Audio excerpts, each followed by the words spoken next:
Welcome to Geethasri home cooking channel. నేను మీ శ్రీనివాస్. ఈరోజు ఈ వీడియోలో చిన్నపిల్లలకి స్నానానికి వాడే సున్నిపిండిని ఎలా తయారు చేస్తారో తెలుసుకుందాం. ఏ ఏ దినుసులు ఎన్నెన్ని వాడాలో మీకు వివరంగా తెలియజేస్తాను.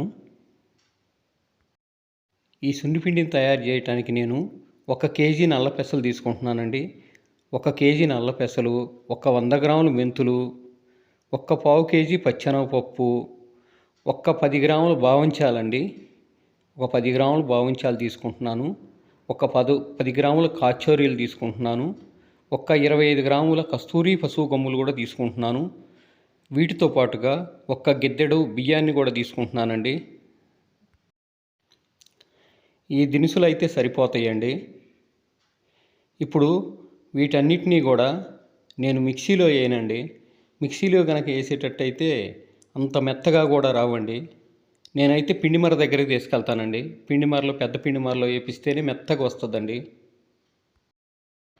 ఈ బావంచాలని, కచోరీల్ని, కస్తూరి పసుపు గమ్ముల్ని కొద్దిగా నలగొట్టుకొని అప్పుడు పిండిలో కలుపుకొని తీసుకెళ్ళి పిండిమరలో వేపిస్తే బాగా మెత్తగా వస్తాయండి.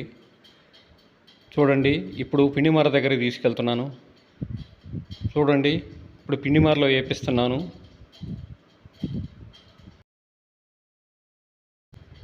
పిండి ఎంత మెత్తగా వచ్చిందో చూడండి. వీడియో నచ్చితే లైక్ చేయండి, షేర్ చేయండి, మన ఛానల్ని సబ్స్క్రైబ్ చేసుకోండి.